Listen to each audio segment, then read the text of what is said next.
Hi friends, welcome back to my YouTube channel. നമുക്ക് Onam special ഒരു ശർക്കര വരട്ടി ഉണ്ടാക്കിയാലോ? അതെങ്ങനെയാണ് തയ്യാറാക്കുന്നതെന്ന് നോക്കാം. പോകാം റെസിപ്പിയിലേക്ക്. അതിനുവേണ്ടി ഞാൻ കുറച്ച് നേന്ത്രക്കായ എടുത്തിട്ടുണ്ട്. ഇത് നാടൻ കായാണ്. ഇത് ഇവിടെ വീട്ടിലുണ്ടായതാണ്.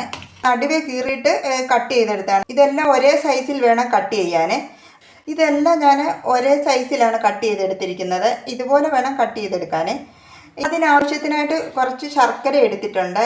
ഇതൊരു 250 ഗ്രാം ശർക്കരയ്ക്ക് അടുത്തുണ്ട്. ഈ മിക്സിയുടെ ജാറിൽ കുറച്ച് ഏലക്കയൊക്കെ ഒന്ന് പൊടിച്ചെടുക്കാമേ. ഇതിലേക്ക് ഞാൻ കുറച്ച് ഏലക്ക ഇട്ട് കൊടുക്കുവാണ്. കുറച്ച് ചുക്കുപൊടി, പാക്കറ്റിൽ കിട്ടുന്ന പൊടിയാണ് വാങ്ങിയത്. ഇത് പൊടിക്കേണ്ട ആവശ്യമില്ല, എന്നാലും ഞാൻ ഇതെല്ലാം കൂടെ ഇതിൻ്റെ കൂടെ ഒന്നിച്ചിട്ടങ്ങ് പൊടിച്ചെടുക്കുകയാണ്. ഇതും കൂടി ഇതിലങ്ങ് ഇട്ട് കൊടുക്കുവാണ്.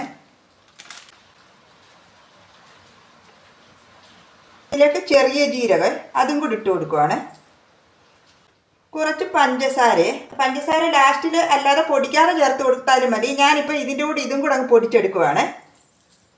പൊടിക്കാത്ത ചുക്കായാലും മതി കേട്ടോ. ഞാൻ പാക്കറ്റിൽ ചുക്ക് പൊടിയാണ് വാങ്ങിയത്.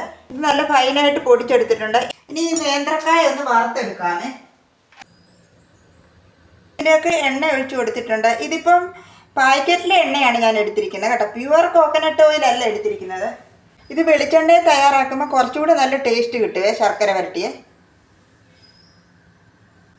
എണ്ണ നന്നായിട്ട് ചൂടായതിന് ശേഷം ഈ അരിഞ്ഞു വെച്ചിരിക്കുന്ന നേന്ത്രക്കായ ഇതിലേക്ക് ഇട്ട് കൊടുക്കാമേ. ഇതിപ്പോൾ ഞാൻ ഹൈ ഫ്ലെയിമിലാണ് ഇട്ടിരിക്കുന്നത്. ഇനി ഈ നേന്ത്രക്കായ ഇട്ട് കൊടുക്കാം.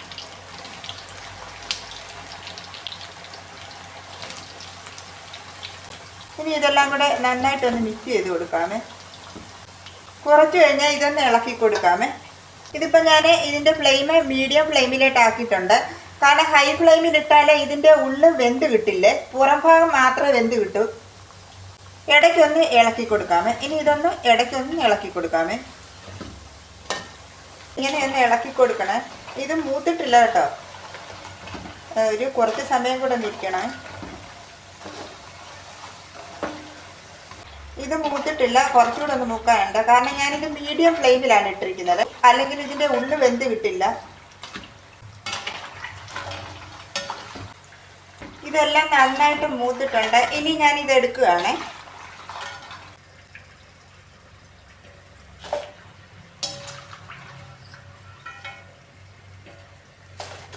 ഇതിലേക്ക് ഞാൻ 1 കപ്പ് വെള്ളം ഒഴിച്ചു കൊടുത്തിട്ടുണ്ട്. ഇനി ഈ ശർക്കരയെല്ലാം ഒന്ന് മെൽറ്റാക്കി എടുക്കാമേ. ശർക്കരയെല്ലാം നന്നായി മെൽറ്റായിട്ടുണ്ട്. ഇനി ഇതൊന്ന് അരിച്ചെടുക്കാമേ. ഇതിൽ കല്ലും പൊടികളും ഒക്കെ പോകാൻ വേണ്ടി ഇതൊന്ന് അരിച്ചെടുക്കാമേ. ശർക്കര ഞാനൊന്ന് അരിച്ചെടുത്തിട്ടുണ്ട്.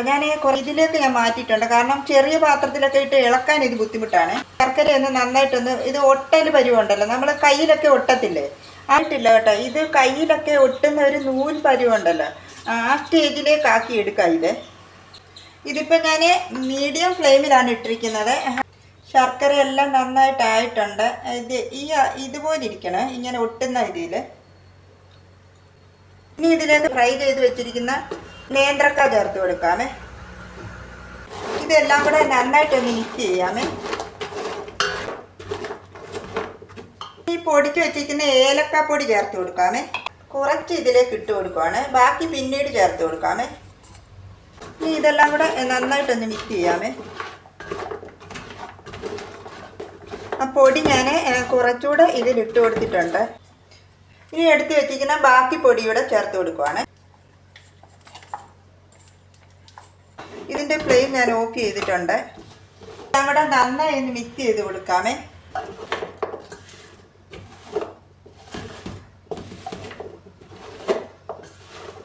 ഇത് എടുക്കുമ്പോൾ എപ്പോഴും ഇതുപോലെ വിസ്താരമുള്ള പാത്രത്തിൽ വേണം എടുക്കാൻ, അല്ലെങ്കിൽ ഇത് മിക്സ് ചെയ്യാൻ ബുദ്ധിമുട്ടാണ്.